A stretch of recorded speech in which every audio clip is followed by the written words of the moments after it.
ஹாய்ங்க. இது வந்துட்டு ரேஷன் பச்சரிசி கஞ்சி வத்தல். இது தண்ணி 2 கிலோவுக்கு வந்துட்டு 1/2 கிலோ ஜவ்வரிசி போட்டால் போதும். தண்ணி திட்டமாக வச்சுட்டு கொஞ்சம் சூடாகட்டும் சொல்லிட்டு வெறும் பச்சை மிளகா மிக்சியில் போட்டு அரைச்சி ஊற்றினா போதும். வேறு எதுவும் தேவையில்லை. பச்சை மிளகாவும் சீரகம் கொஞ்சோண்டு உப்பு தான் போட போகிறோம். அரிசி வந்துட்டு 4 மணி நேரத்துக்கு முன்னாடி அரிசியும் ஜவ்வரிசியும் ஊற வச்சுட்டு அதை நம்ம மிக்சிலேயே அரைச்சிக்கணும். கொஞ்சம் தண்ணியாக அரைச்சி, தண்ணி ஏற்கனவே சூடாக இருக்குல்ல, அந்த தண்ணியில் ஊற்றி நல்லா கஞ்சி மாதிரி கலக்கிட்டுனே இருக்கணும். அப்படி இல்லைன்னா அது வந்துட்டு உருண்டையாக ஆகிடும். நம்மளுக்கு வத்தல் போடும்போது ஒரு மாதிரி இருக்கும். அது உருண்டையாக இருந்ததுன்னா அந்த உருண்டையெல்லாம் எடுத்துகிட்டு செய்கிறோம்.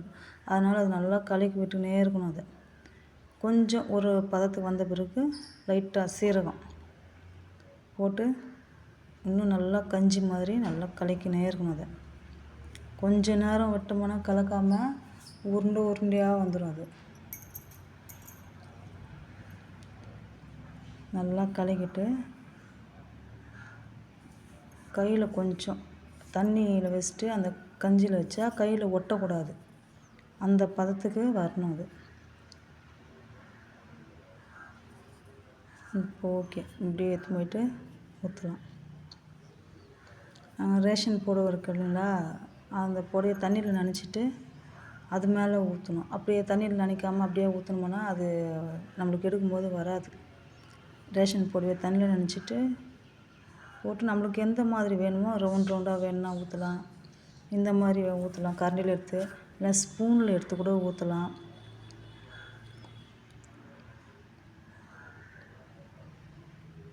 இது வந்துட்டு பால் பாக்கெட்டு கவரில்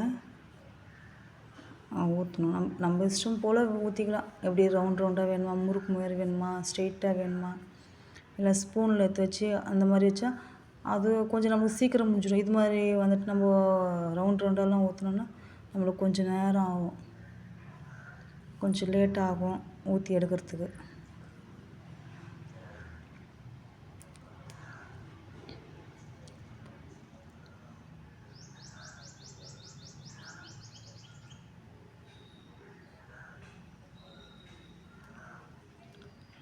ஃபுல்லாக ஊற்றிட்டு காலையிலேயே நம்ம வெயிலுக்கு முன்னாடி ஊற்றிட்டு ஈவினிங் வந்துட்டு ஒரு 4 மணி அந்த மாதிரி நம்மளுக்கே தெரியும் அது காஞ்சிட்டுது.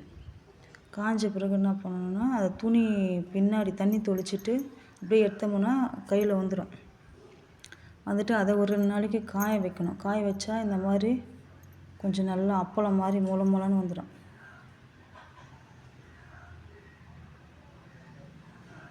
இதுனா நம்ம கடையில் வாங்கினா வந்துட்டு கொஞ்சம் உப்பு ஜாஸ்தியாக இருக்கும். நம்மளா செஞ்சோம்னா வந்துட்டு உப்பு நம்ம திட்டமாக போட்டு செஞ்சுக்கலாம். உப்பே இல்லாமல் கூட செஞ்சுக்கலாம்.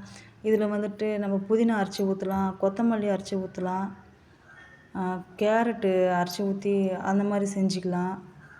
நம்ம விருப்பம் போல் அந்த சீரகம் போடுறோம் இல்லையா, அப்போ வந்துட்டு நம்ம சீரகம், கொத்தமல்லி, புதினா எது வேணுமோ அந்த மாதிரியெல்லாம் அரைச்சி ஊற்றி எடுத்துக்கலாம்.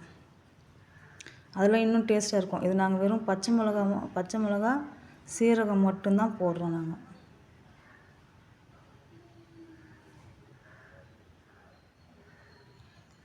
2 கிலோ பச்சரிசிக்கு 1/2 கிலோ ஜவ்வரிசி ஒரு 4 மணி நேரத்துக்கு முன்னாடி ஊற வச்சிட்டாவே போதும். இந்த மாதிரி நம்மளுக்கு அப்போலாம் அருமையாக வந்துடும். பசங்களுக்கு ஸ்நாக்ஸாகவும் கொடுத்து அனுப்பலாம்.